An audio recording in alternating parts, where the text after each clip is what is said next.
Assalamualaikum warahmatullahi wabarakatuh. Perkenalkan, nama saya Mas Amira Nindya Najib dengan nomor NPM 21066458821. Saya dari program studi fisioterapi Vokasi UI 2021. Di sini saya akan menjelaskan materi tentang grade and cycle dan patologinya. Berikut videonya.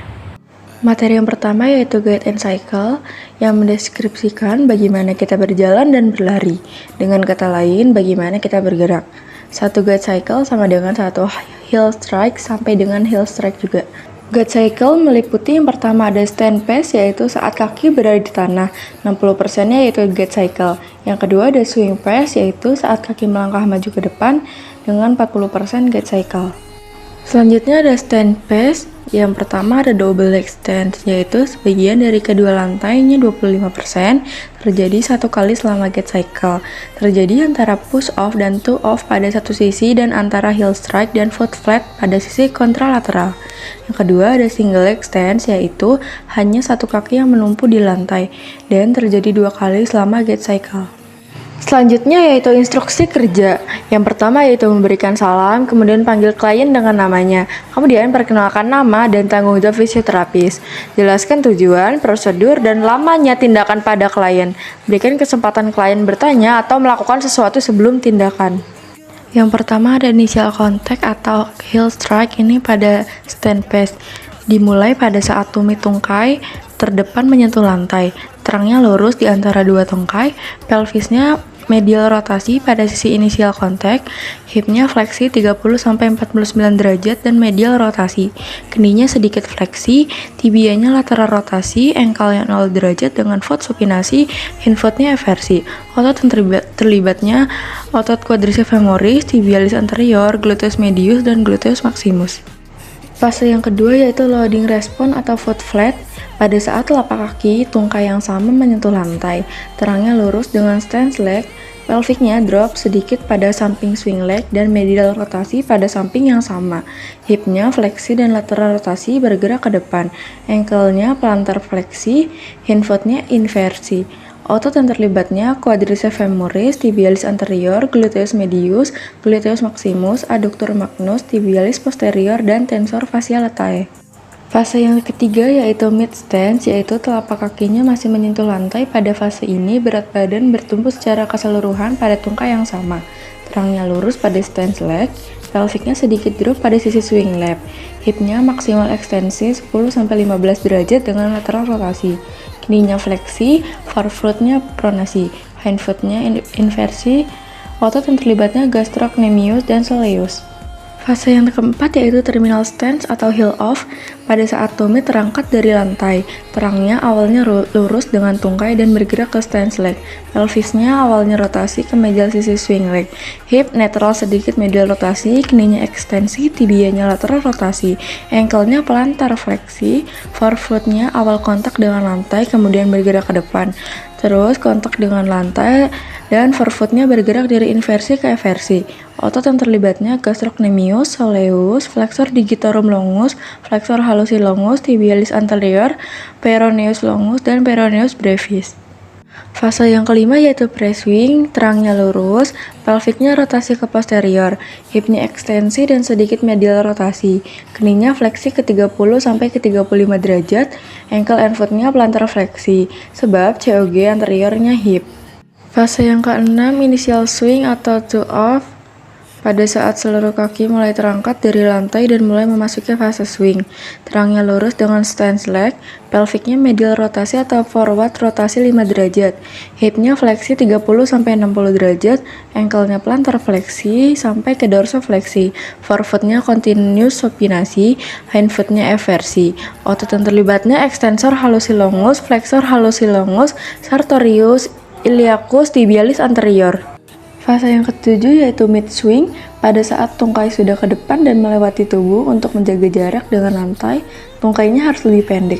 Terangnya lurus dengan stance leg, pelviknya medial rotasi atau forward rotasi 5 derajat, hipnya continuous fleksi dan medial rotasi, keninya continuous fleksi, ankle-nya posisi anatomi 90 derajat, forefootnya supinasi, hindfootnya eversi. Otot yang terlibatnya semimembranosus, semitendinosus, biceps femoris, dan tibialis anterior.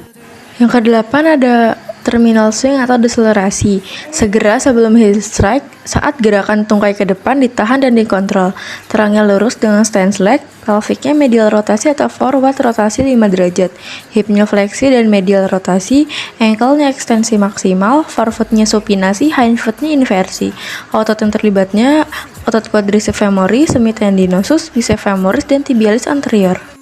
Berikut ini ada contoh video berjalan normal.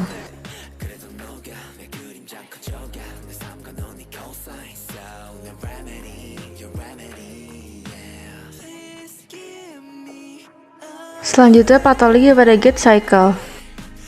Yang pertama yaitu antalgic gait yang merupakan gaya berjalan pincang, kliennya bergerak lebih cepat pada sisi yang sakit dengan berkurangnya fase stance. Selanjutnya ada Trendelenburg gait yang merupakan gaya condong ke arah lateral pada sisi di mana tubuh bertumpu disebabkan oleh kelemahan otot gluteus medius. Selanjutnya ada spastic gait yang merupakan kelainan cara berjalan di mana tungkai bawah bergerak dengan kaku, jari-jari kaki saat berjalan diseret. Selanjutnya yaitu waddling gait yang merupakan kelainan cara berjalan di mana langkah tubuh dengan gerakan selang-seling yang berlebihan disertai peninggian hip joint, berjalan seperti bebek. Selanjutnya ada ataxic gait yang merupakan gaya jalan seseorang yang kehilangan keseimbangan karena tidak adanya fase heel strike pada saat berjalan karena kaki orang tersebut foot flat atau tidak ada arcus longitudinalnya, sehingga gaya berjalannya dengan langkah yang lebar, membantingkan kakinya, langkahnya tidak beraturan, berjalan terhuyung-huyung, biasanya deviasi satu sisi, pada keadaan gelap atau tutup mata, dan makin memburuk. Selanjutnya ada gluteus maximus gait, penyebabnya adalah karena kelemahan otot gluteus maximus. Pola jalannya pada kaki yang tidak sakit melakukan initial contact, maka pada sisi yang lemah toraks akan bergerak ke belakang, akibatnya terang akan mundur. Selanjutnya ada plantar flexor gait, akibat dari kelemahan otot plantar flexor berkurang atau tidak adanya push off pada waktu fase stance yang berkurang sehingga langkah berjalannya menjadi pendek. Selanjutnya ada Parkinson gait, posisi atau keadaan dari leher, tulang belakang, dan kedua lutut pasien dalam keadaan fleksi. Cara jalannya terburu-buru atau mengambil langkah pendek namun cepat. Kedua lengan dalam keadaan kaku dan tidak mempunyai gerakan asosiasi yang normal pada waktu berjalan, sehingga pasien menengadah ke depan dan jalannya seakan-akan tidak bisa dihentikan.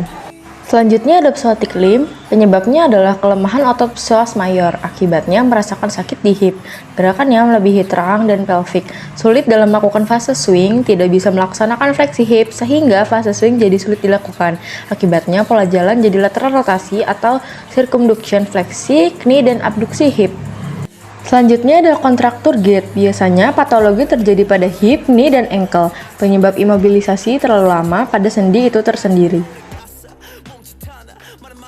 Selanjutnya yaitu ada arthrogenic gait, penyebabnya adalah kekakuan pada hip atau knee, pola jalan pada kaki yang sakit, dan gerakannya sirkumduksi pada kaki yang sehat, lebih mencondongkan plantar fleksi sehingga hip lebih tinggi daripada normal untuk kompensasi. Yang selanjutnya ada short leg gait, disebabkan oleh pendeknya salah satu tungkai. Pada kaki yang sakit, pelviknya terangkat dan pada kaki yang sehat, pelviknya turun. Pada kaki yang sakit, pada saat mid stance, kaki supinasi dan memanjangkan tungkai. Selanjutnya yaitu hemiplegic gait, tungkai yang sakit tampak kaku dan diayunkan pada panggul dengan gerak setengah lingkaran. Pasiennya condong ke sisi yang sakit, ekstremitas yang sakit dan spastik, susah digerakkan ke depan karena mobilitas sendi terganggu. Jari-jari kaki pada tungkai yang sakit cenderung fleksi atau mencengkram sehingga diperlukan gerak abduksi dan sirkumduksi dari ekstremitas untuk menggerakkan ke depan. Selanjutnya ada step back gait, merupakan gaya jalan dengan gerakan lutut tinggi dan kaki terkulai. Kalau tungkai diangkat, jari-jari kaki terseret. Paralisis ototnya tibialis anterior. Selanjutnya ada limping gait, yaitu adanya rasa nyeri pada salah satu ekstremitas bawah. Pasiennya meletakkan ekstremitas yang sakit dengan pelan-pelan. Langkah-langkahnya pendek agar kaki yang sakit secepat mungkin bebas dari bebannya. Tungkai yang sehat dilangkahkan dengan cepat ke depan dan dihentikan kuat-kuat ke lantai. Selanjutnya ada atasia abasia yang merupakan atasia histerikal dengan inkoordinasi yang aneh sehingga penderita tidak mampu berdiri atau berjalan. Padahal semua tungkainya dapat digerakkan dengan normal ketika pasien duduk atau berbaring. Yang terakhir ada drunken gait, yaitu gaya berjalan terhuyung-huyung pada alkoholisme akut, keracunan obat, dan tumor otak. Sekian penjelasan dari saya. Semoga bermanfaat. Kurang lebihnya mohon maaf. Wassalamualaikum warahmatullahi wabarakatuh.